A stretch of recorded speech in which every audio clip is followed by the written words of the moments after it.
Okay.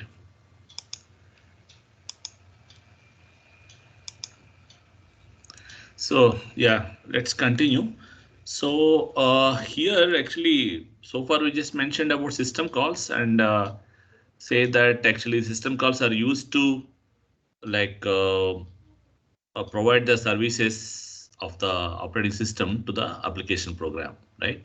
So here in this context, let us see like how the system calls provide the service to the to the application program. So in that context, let's take a simple command or simple application program where its functionality will be like you are copying the contents of a file from a source to a specific destination file, right? So it's a very simple functionality. And for example, to carry out that functionality, so what will be the involvement of operating system so that we can able to see from this particular from this slide and all. So as you know that actually, for example, if you want to copy a file, you want to copy the contents of from one file to another file. So in the first place, actually, first we need the input file name. That means the source file name. So the depending upon the like the way the user may first the program the user may specify, they may ask for, so what was the input file from which he want to make a copy to some other destination file. So he has to get the input file name. So to capture the input file name again, you see that you need to use some system call because the input file name will be entered through keyboard and all. So in that case, again, a system call is required. That means for doing that, actually, first of all, we need to write a prompt on the screen, write prompt to the screen. That means you have to write that actually, like for example, you want the input file name, right? So that need to be displayed over the screen and all. And afterwards, the user will give the input through keyboard. Then it will be accepted, right? So accept the input, and then similarly the output file name also, like we'll ask for what is the which file you want to store it, and then user may provide the file name, right? And again that will be captured. So you see that all these things, whatever I just mentioned, each of them requires the intervention of operating system.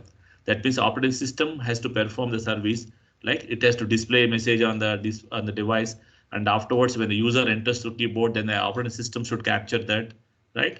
And afterwards again output file name. So all these things, every time the operating system has to intervene and it has to provide the service. So with that, these things will happen and all. So just this is just for to get the input and output file names. And once the file names are available, then we have to open the file. You have to open the input file, right? So when you try to open the input file, for example, the file doesn't exist, for example, you will get appropriate error message and all, right? If the file is not opening because of whatever the reason and all, so sometimes error message will occur. And if the file is properly opens, then it fine, and then we can go ahead. And then likewise, the output file also has to be opened, right? And again, if there is a problem, again error message will come. So once both the input and the output file both are opened, then afterwards you need to start the transferring the information from the input to the output file. So for that, actually, you have to use the read and write system calls, right? That means you have to read the data from an input file, and then you have to place it into the output file. You have to write into that. So that you have to do it several times, right? Like based on the maybe the word by word or whatever, byte by byte, whatever. For every time, you used to have this read and write commands has to be there for every word transfer or byte transfer or block transfer, whatever. And this has to go on until the read fails. It means that until the file, the input file reaches to the end. Then afterwards you have to close the files. So what I mean to say is that for performing this functionality, so you can able to see that how many times are like the number of times the operating system has been involved in performing this execution of or performing this file transfer and all, right? So yeah, because that depending upon the length of the file, so many you can see that several times you have to read and several times you have to write into that destination file and all.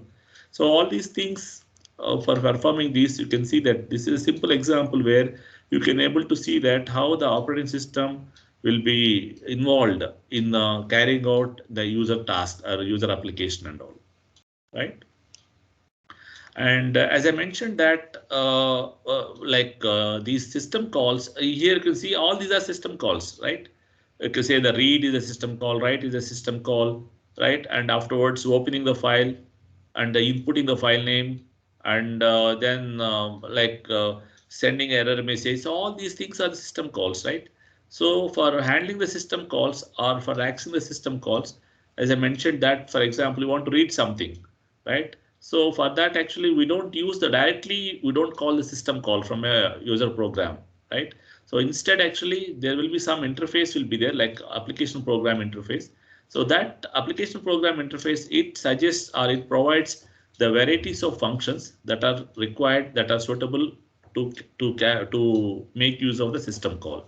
So in that case, actually, this is the interface, the API, the function provided function and all. Like for example, this is like Unix standard, the std.h. This file is this particular function definition is available, and this is the function name, and this is the return value, and this is the different arguments in that file descriptor, and the place where you want to write something into that, and the number of bytes. Suppose this is a simple read command where you are reading some file, you are reading the contents of a file at like this many bytes and all, and that data will be stored in a memory at this particular address, at a buffer, at the star buffer or something, at this pointer location, right?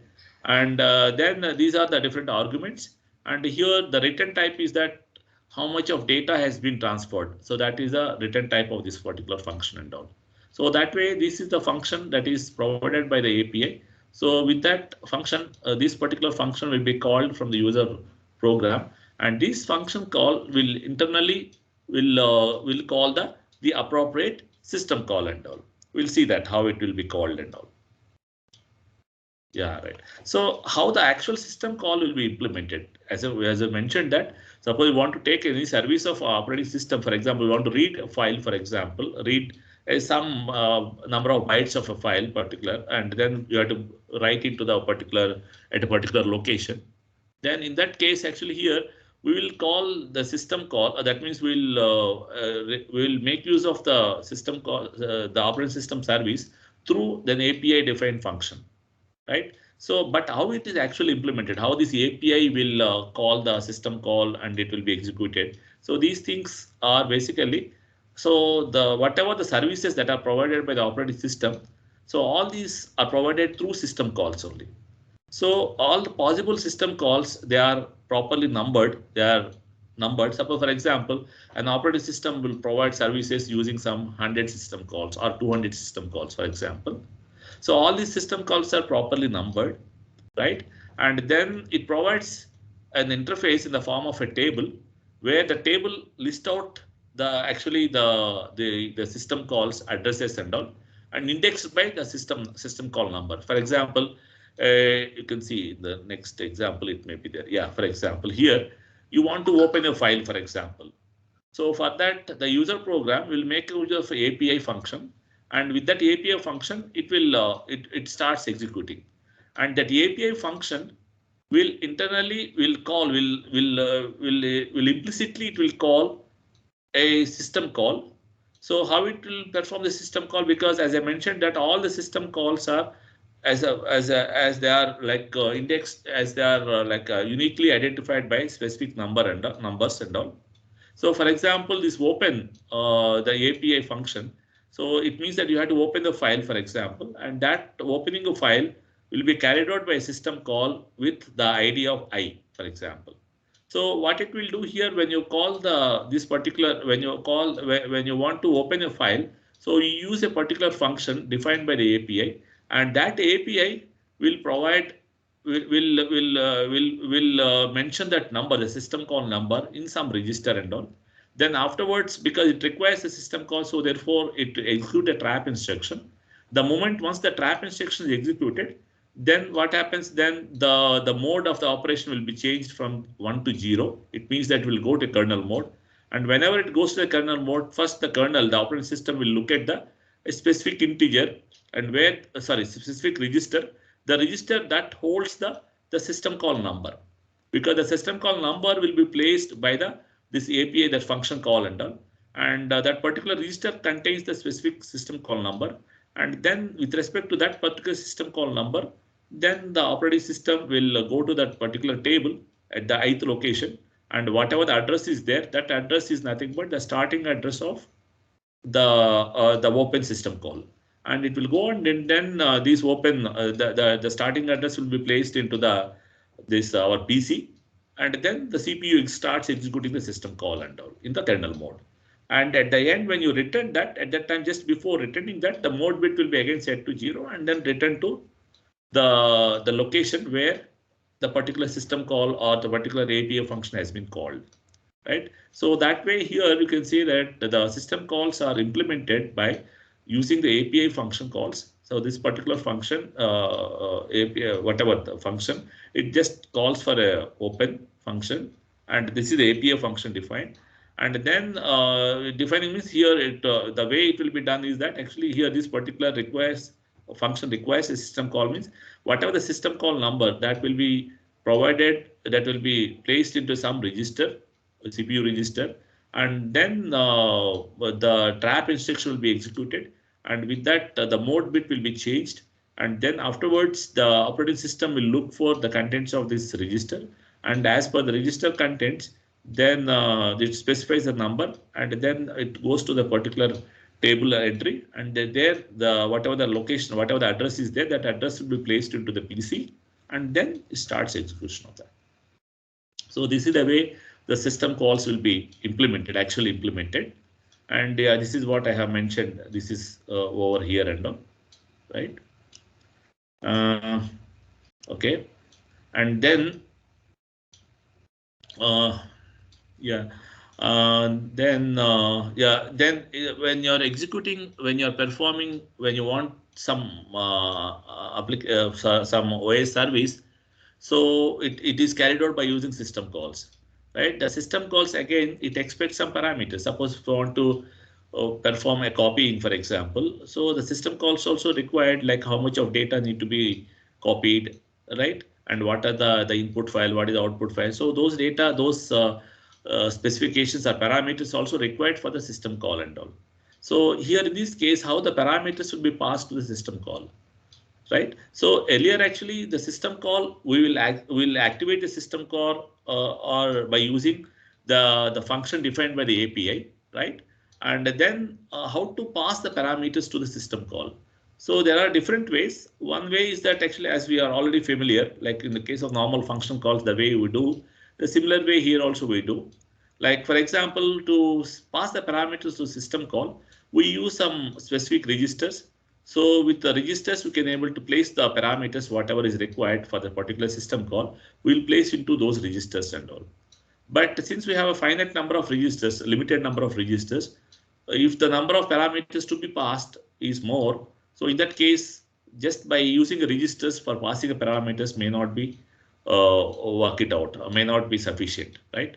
Like if you have few parameters like 2 or 3 or 4 or some finite number, you can use the registers for passing the parameters. Suppose the number of parameters to be passed is large. So in that case, we will use the other way. It's nothing but actually here, suppose if you want to pass the more number of parameters, first we place all the parameters in the form of a table or in some memory location at some memory. We'll place it into memory, and then that entire table or the starting address of the table or the starting address of the memory location where these parameters are available. So that address will be placed in some register, and that register will be passed as a parameter and all. And then by knowing that, actually by the first the system call will access the register contents, and then it will knows that this is the starting address where the parameters are available, and it will go there, and then it will extract the parameters that are required for the execution of that particular system call. So that way, if the number of parameters are more, then we'll make use of memory, the RAM, where the parameters will be passed into that, and then the starting address of that will be. That is one way. And the other one is also using a memory, but instead of passing to a specific location of a memory and all, we can use the stack itself. We can use the stack. So whenever you want to execute, whenever you want to perform certain system call and all, so whatever the parameters that are required, those parameters will be pushed into the stack. Then when the system call is executing, at that time, whatever the parameters are required, those parameters will be popped out by the system call from the memory and all. So that way, either by using a stack or by using the block of memory, you can able to pass the parameters if the number of parameters are more. And if the parameters are very few, then directly the registers itself will be used. That will be much faster, right? So yeah, this is just illustrating that actually how the the parameters will be passed in case of if there are more number of registers, if there are more number of parameters are there using a register and all. So there are lots of parameters are there. So in that case, all the parameters will be placed in a memory somewhere, and then the address of the parameters will be placed into the register, and that register will be passed to the system call and all, so that the system call will take the address from the register and then access the parameters. Okay, then the different types of system calls, as I mentioned, this is almost kind of the repetition. Like we are already seeing that the operating system services at a broader perspective. With respect to process, it has certain duties.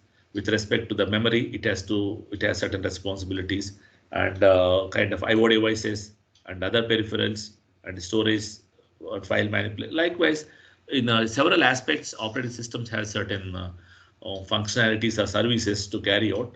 So likewise here, and all those services will be carried out using system calls, right? So therefore now, if you can able to see the at least at a gross level, so what are the various types of system calls, and those are obviously from the viewpoint of whatever we discussed. From a process point of view, process control. So these are the various system calls that are required. They are not just limited to this. So this is some of the more extensively used system calls, like creating, terminating process, like terminating also like a normal termination, abort, then the loading, execution of process, and getting a process attributes, setting them, and waiting for an event. So likewise, and a debugger, and all these things, logs for synchronization purpose. So these are the various like system calls that are required for controlling the process. And like a file management, device management, all these are like we are already aware of that, right? And for information maintenance, right? Yeah, information maintenance, there are different things like like this is a simple one, like a time and date and other information. Not only that, it also requires yeah, what is the status of a process, for example, and what is the status of a devices, whether they are busy or occupied or not occupied, how much disk space is available. So all these things are part of information maintenance and all. And communications purpose, right? Communication purpose, we require certain system calls, as we already mentioned. In case of client server configuration, for example, you need to have a communication between a client and server, where client is the active one, which initiates the connection or contact. Then afterwards, server will reply. So for these things also, we need to have appropriate system calls to establish the connection or to terminate the connection. So all these things and all. And for communication, there are different types: message communication, shared memory concept, and also there are the different forms of information exchange and all. One is the message communication or packet or message passing scheme, and other one is the shared memory concept and all. And we'll see the details of these things very clearly in the later chapter and all, right? And each has their own advantages, disadvantages and all. So basically here in this context, we want to see that for performing communication between the process and all, what are the various system calls. Then for protection perspective, we have various system calls like setting the permissions and giving access to the various users permissions and all those things. So these are the, from a security and a protection perspective, various system calls. Yeah, this is just again, right, in case of various the well-known two operating systems like Unix and Windows operating systems. So these are the various. There are some example, for the example's sake, given some 3 or 4 system calls under each category and all, right? You can see process control, file manipulation, device manipulation, and so on. Yeah, this is again another example of how to access the system call, or nothing but how to get a service from the operating system from the user program and all. And yeah, here this is an example which is very familiar to all of us, like just writing a simple piece of C code. So in that there is a statement like output statement, like a display statement, like a printf, or certain character string has to be displayed over the screen, right, as part of execution of the program. And here for displaying purpose, you need to, that means the user program in principle has to interact with the display device as nothing but monitor, graphics card monitor, and so on. But the user programs are not aware of the characteristics of those things. So therefore, it makes use of the operating system service and all. So for that, here this printf greetings, yeah, whatever this printf function, the function definition of this one. So this is provided by the API. The standard C library will provide this function definition and all. And whenever it encounters the printf, right? So this printf function indirectly will place the corresponding system call number, right, in the specific register, one of the CPU register and all. And then it executes the trap instruction, machine instruction. And with the trap instruction now, the mode bit will be changed, because till that actually here we are executing the user mode. But for the execution of printf statement, like it's nothing but printf function, and this function will internally make use of system call. But to access the system call, we have to change the kernel, we have to change the mode, like user mode to kernel mode. So that will be done by using trap instruction. And then afterwards, here you can see here, this is a printf, the name of the function is printf, but it makes use of the system call known to be write system call. And then this write system call will be there in a table at some place, and as per its number is placed in some register, and then accordingly we will pick up that particular address of the write system call, and that address will be placed into the PC, and the PC and the CPU executes the write system call. And at the end of each system call, all the system calls at the last before instruction will be mode change. Now, right now the system call is right now it's executing the system calls, and just before leaving, just before going to the last statement, just before returning, it changes the mode bit, and then it returns to the application program. So this is a very simple and very clear illustration of how the user programs will call the system calls. Yeah, then yeah, here we'll just give a few examples of various operating systems. And first we'll start with a very simple operating system, MS-DOS operating system. It's a very old version, like 1980s, which was developed for execution of programs on 8088. It's a 8-bit processor and all. And at that time, we have a limited applicability of system usage. And that too, at that time, the MS-DOS, that was initially it was designed for single tasking system. That means only one task will be carried out. So therefore, there is not, you don't need any process management much at all, because only one process will be executed. And after its completion, then if the user wants some other program to execute, then he will bring that program into main memory and all. So that way it's a single tasking. So there's not much involvement of like a process management or whatever we just mentioned and all. And because you just think about this program, this operating system was developed in early 80s or so. So therefore at that time the applicability is very simple. So therefore it's not much involved. So but here the interface that is provided is the command interpreter, command line interpreter. And first it will be loaded, the kernel is there, and then the command interpreter will be loaded, and afterwards whatever the program to be executed, and that will be loaded into memory and all. And here it's not like no concept of process or something like that, because here only one program will be executed at any point of a time. So therefore whatever the resources are there, it will make use of those resources. And after completing this program, then the next program will be loaded. So that way, that depending upon the program size, actually when the program is loaded into the memory and all, so it overlaps with the command interpreter also. That means if the size of the memory is not sufficient, then it also overlaps, or it takes care, it also take the part of the command line. That means it overrides the interface, the code of the command interpreter and all, and then it executes the program. Once the program is terminated, then again whatever the overlapped command interpreter, it again will be reloaded from the disk, and then it will be again regained.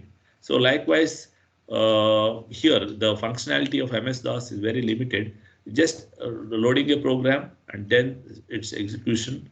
Once its execution is over, then again the command interpreter will be updated, and again the next program will be loaded. So this is the way it happens.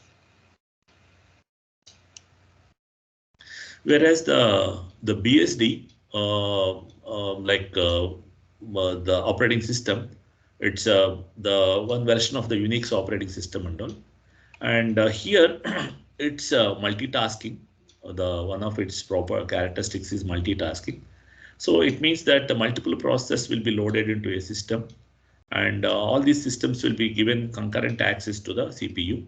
Like it means that, for example, process B will be executing, then afterwards it requires some IO, means then the CPU will be given access to the process C, and then process D. Likewise, the CPU will be busy with some or other process and all. And here, the interpreter will be there, command interpreter, and then afterwards this shell command interpreter will, suppose you want to load the process and all. First of all, it has to create a process. Then afterwards, by using this system call, exec system call, whatever the program that need to be loaded, so it will be loaded into the created process and all.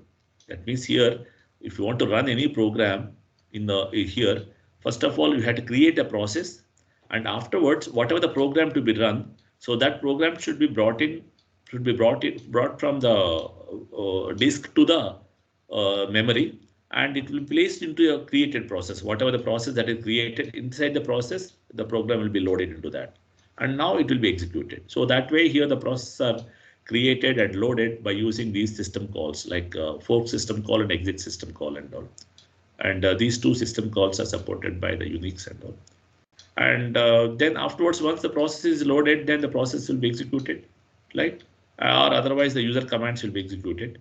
And here the process execution, the process is normally terminated. That means safely it reaches to a last statement and then it's completed. Then it returns the code as 0. It means that error, there is no error at all. If there is a code that is returned more than 0, that is some positive integer and all, it indicates that some error has occurred. Based on this code, we can come to know that what is the type of error that was occurred and all. So this is the way the Unix system, where the initial version of Unix system, it like the way it perform the process execution and all in a multi-program environment. Yeah. Then coming to the system programs, here the system programs means so there are some kind of a set of programs which are very frequently used by the application programs, and where the system programs are inbuilt, or you can say that they implicitly call the operating system routines is nothing but the system calls, right? And then they make use of operating system service to perform the particular task. For example, if you want to perform copy the file, for example. So for copying the file, because this copying the file or moving the file or whatever, or naming the files, these are the very frequent operations that will be carried out by a user program in its application and all. So in that case, every time instead of doing that, you can create, make that piece of code as a specific program, system program, where these system programs will be called by the user program, and the user program will directly call those system programs, and it will, and those system programs execution is nothing but they in turn call the system calls, and the operating system will perform the job for the desired thing, right? So therefore, here the system programs are nothing but they are the programs, a set of programs which are very frequently used by the application programs.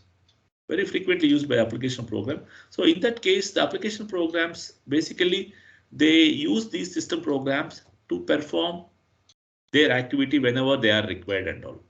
So therefore, we can say that system programs provide a convenient environment for the program development and execution because we use these system programs very frequently.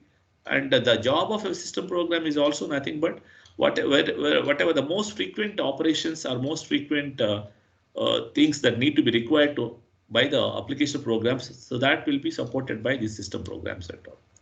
So they are again divided into like a file manipulation, status information, and like a program language support, the loading and execution, communications, background services, application pro. All these are like part of the system. And when you see these one, you have bit confusion that because the similar things we also mentioned like file manipulation also we mentioned a system call, right? And also like for example, loading the program is also can have system call. We have say communications also as a part of a system calls. We mentioned like different types of system calls where if you go back in the previous slides, you have seen that there are under the heading of communications, you have some system calls are there. But the difference between that and this here is that both more or less similar, but they are the actual system calls that performs the communications, that performs the file manipulations, or that performs like a CPU scheduling or whatever it is. But here, these are the system programs are nothing but they just put a wrapper over the system call, actual system call. Because suppose you want to do the file manipulation, you have a command like a CP and something like that. So that CP is nothing but a system program. And in that CP, it inherently calls the desired the sequence of calls will be done like requesting for a file name, then afterwards checking the file name whether it's existing or not, and afterwards reading the contents, then writing the contents. So it inherently calls inside it calls the several system calls and all.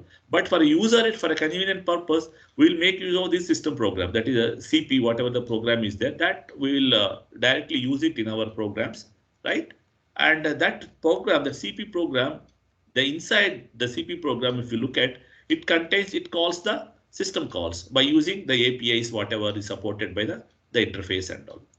So that way here, these things, the file manipulation, all these things and all these names and all these things we also have seen or come across, encountered in the when you're dealing with the system calls. But there are the actual raw system calls, raw functions that are in the kernel. And now these are the ones actually, these are the system programs. These are used to call those system calls, those system calls, because the system calls cannot be accessed directly by the user program and all. You cannot do that.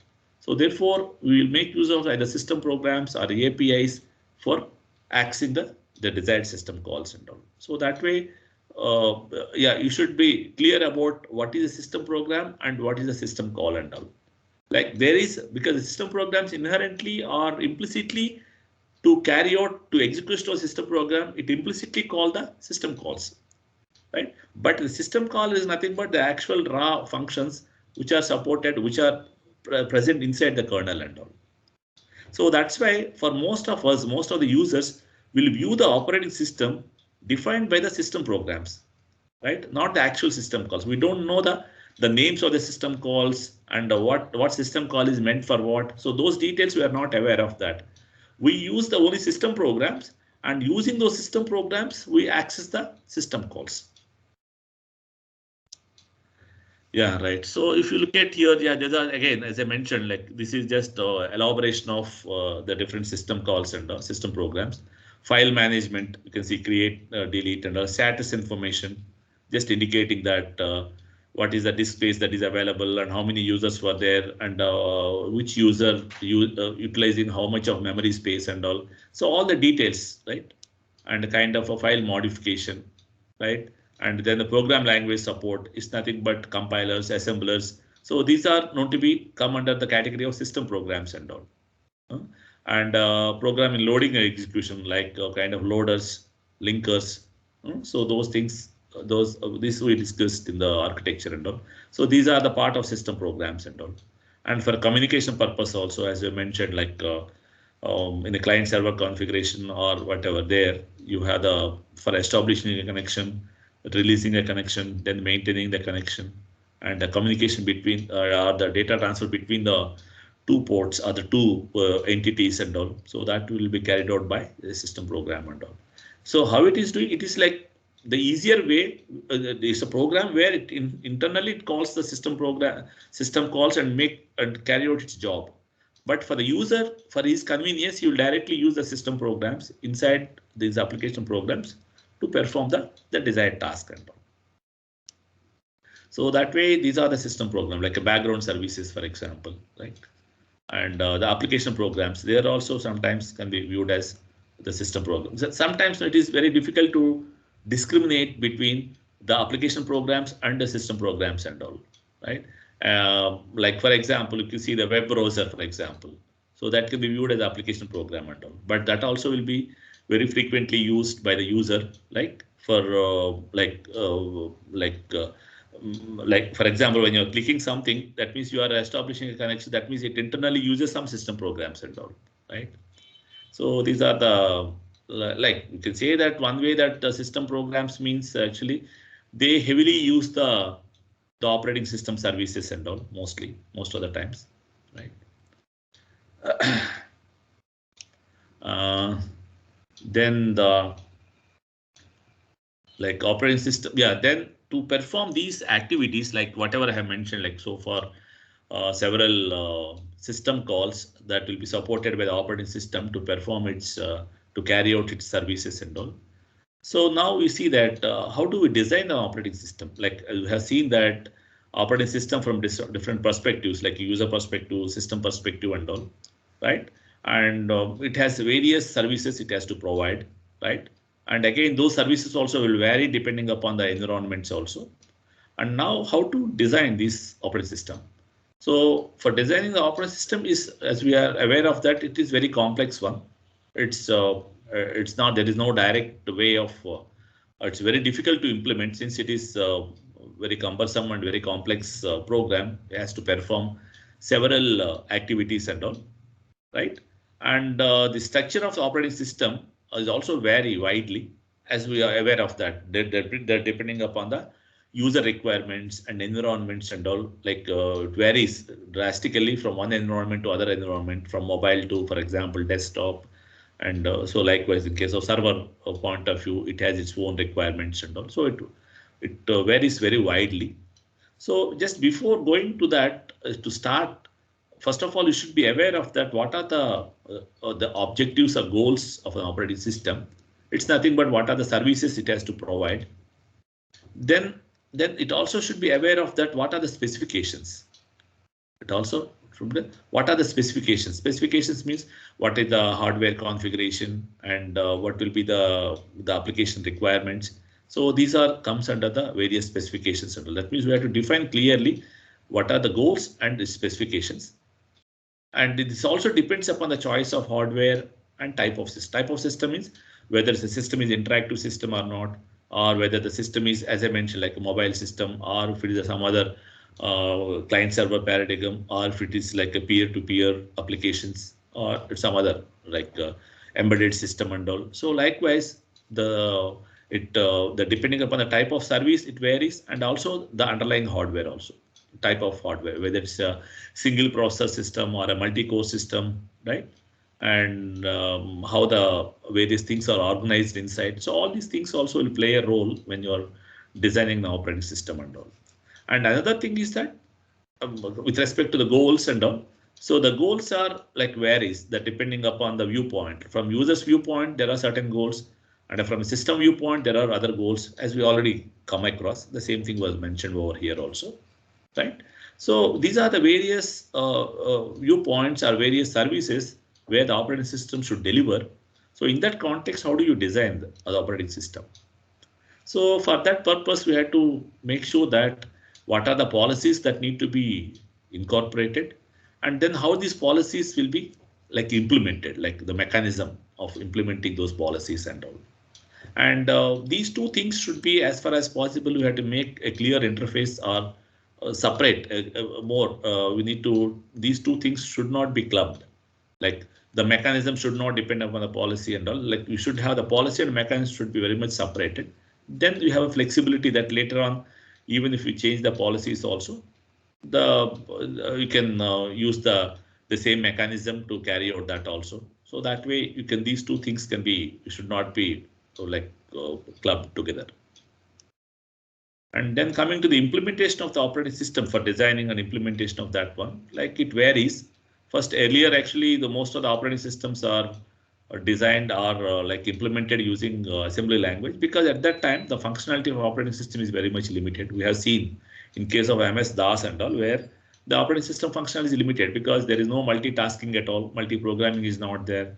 So there are lots of services, whatever we talked about, they are not required at that point of a time.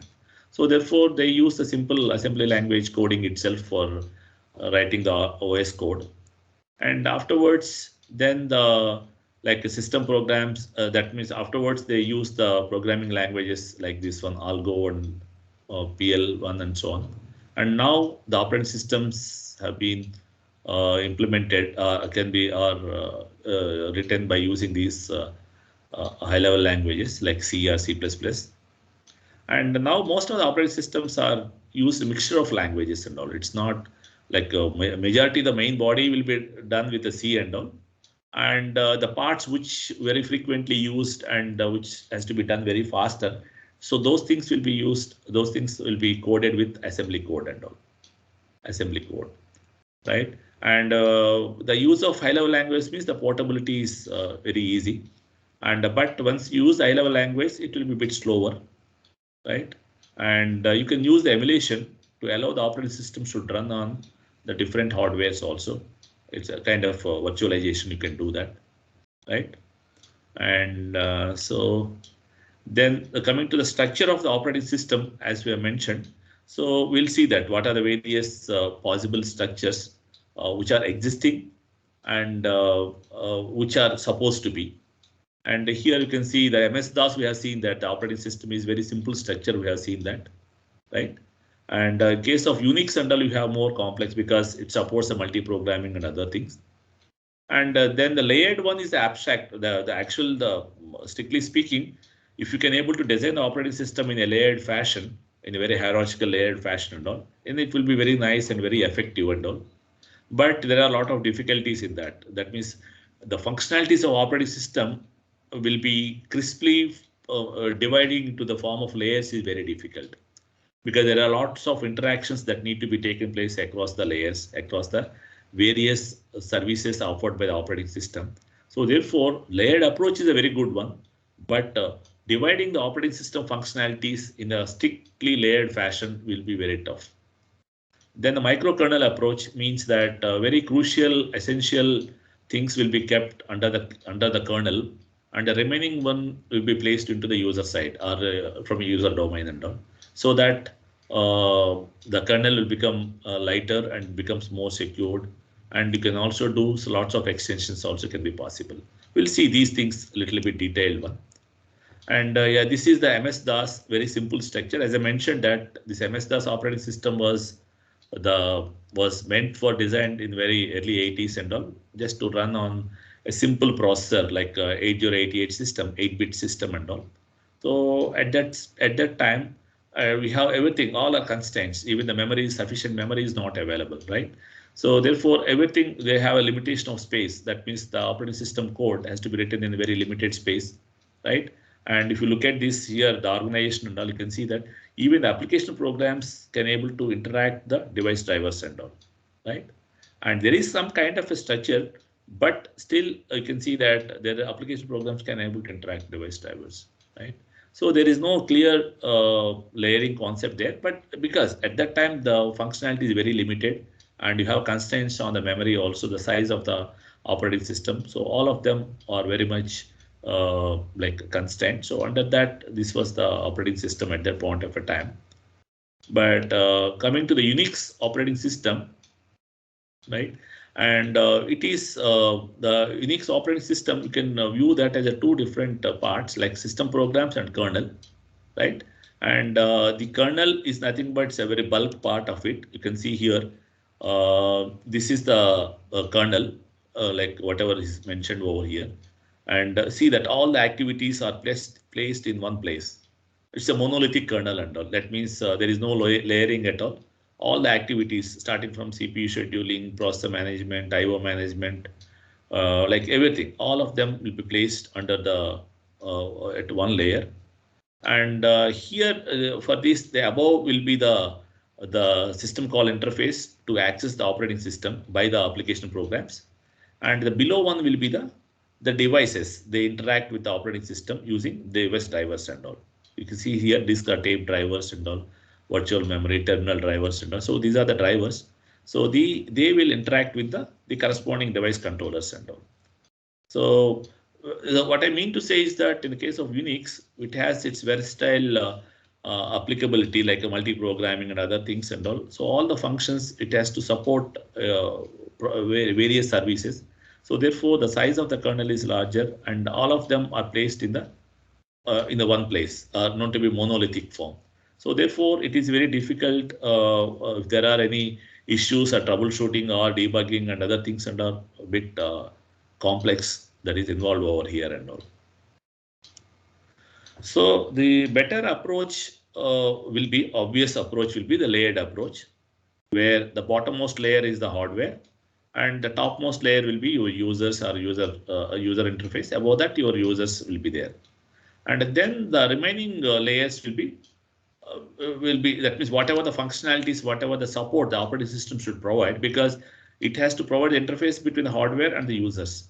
So the functionality of hardware, the operating system, as I mentioned here, all these activities, file management, process management, storage management, protection, and different things, resource allocations, all these things, if you can able to organize them in a systematic way, in a layered way, like for example, we know to some extent that the layer one is supposed to be the device drivers, right? The layer one should be device drivers. And then the top layer, above layer will be like close to the application and all, they will be like appropriate thing. So, but dividing the functionality of operating system in this layered fashion is very difficult, very tough, because there is a system calls that used to be interact across the layers also happen and all. But once you make the architecture to be layered one, so the layer interface should be clean.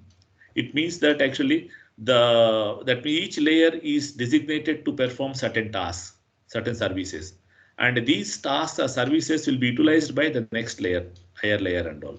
So likewise, the user n, the layer that means the topmost layer will provide all the services. And here these services will be provided by like in a hierarchical way. Like layer one will provide some services, layer two will make use of the services of layer one, and it provides the services to its next layer. So likewise, if you design the architecture to be layered one, the layer interfaces should be very clean. That means the interaction between the layers should not happen. It just the layer n will make use of the layers services of layer n minus one, but it doesn't know like what is happening and how it is providing services and all. It just take the inputs from that as the like this one, and then whatever the entities that are present in that layer will perform a certain service and it will give it to the next layer and all. But this is very clean and very nice, and the design also becomes simpler, even though whatever the complex like services need to be provided, you can able to simplify that if you can divide the functionality of services in a crisp fashion, a layered fashion and all. But in the context of operating system, specifying the functionalities in a layered fashion is tough, is a difficult one, because a lot of interactions are required when you perform certain tasks and all. Then coming to the microkernel approach, as I mentioned that here, the idea here is that we don't like in case of Unix and all, we have seen that the most of the functionalities will be done at one place. It's not to be monolithic approach and all. And all the functionalities will be done, and then the kernel will become heavy, and it also occupies reasonable space in the memory also, and the execution also will take time. So these are the various issues with that. In case of microkernel, the idea here is that, and not only that, in the case of Unix kernel and all, since it's a monolithic one, if you want to add any modifications and all, we had to take care about all the interactions between the entire code and all, because it's a monolithic one. Because if you add certain thing, if you do some modifications and all, we have to very carefully look at how these modifications are reflecting in the while executing the kernel in the different perspectives and all. Whereas in case of microkernel, since we make the kernel to be simpler, that means very crucial activities will be placed inside the kernel, and the remaining ones will be placed in the user domain itself as a user programs, as a system programs and all, right? So this is the example to this is the Mac kernel. Mac is an example of microkernel. And here it just makes use of the message because all the most of the responsibilities of functionalities will be placed in the user domain, right? User modules, and then it takes care about the message passing is done by the kernel and all, like. And with that, what happens, since the kernel is simpler, kernel is like a thin and simpler, so it ensures the reliability and secure. And then it easily port to the other newer architectures also, right? And you can able to extend this, because extending the microkernel is nothing but providing user modules and provide the communication through the kernel.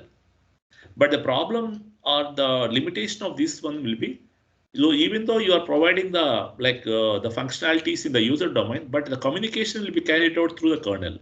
So therefore, most of the communication will be carried out through kernel and all. So it takes a lot of time and it becomes a bit slow. So the structure of this microkernel structure will be something like that. This is the kernel, microkernel, which supports very crucial activities like CPU scheduling, memory management, and inter-process communication. And the remaining ones, device drivers or file systems, whatever, all of them will be kept in the user mode. And here the interaction between these modules and all will be carried out through the kernel and all, right? They don't talk, they don't have a dialogue directly between them. Like they have to communicate only through the kernel. So therefore, it takes more time, or you can say that the delay will be involved more in the execution of this particular kernel and all. So this is the like a microkernel based approach.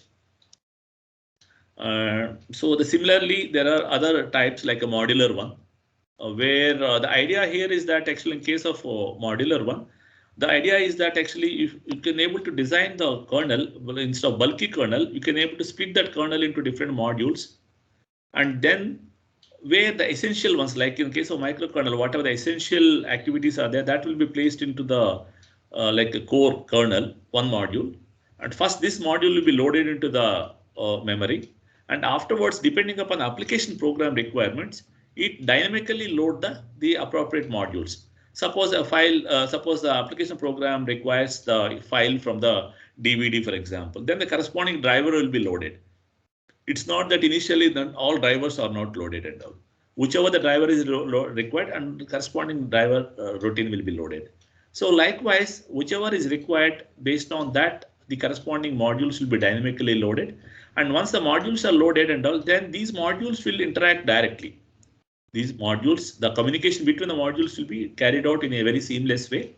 And so therefore, the response time will be faster. But at the same time, since it is a modular one, you no need to fetch the entire kernel into the memory and all. Only the core part will be fetched. And afterwards, depending upon the requirements, you can fetch the desired modules. And sometimes if it is not required, then again, you will be swapped out of also. So that way you can dynamically load the appropriate modules of the operating system into the memory, and you can use that. Right. So yeah, now it's almost time up. So we'll stop here, and another 5-10 minutes we can able to complete the later part, and that will continue in the next class. Okay. Yeah. Let's stop here.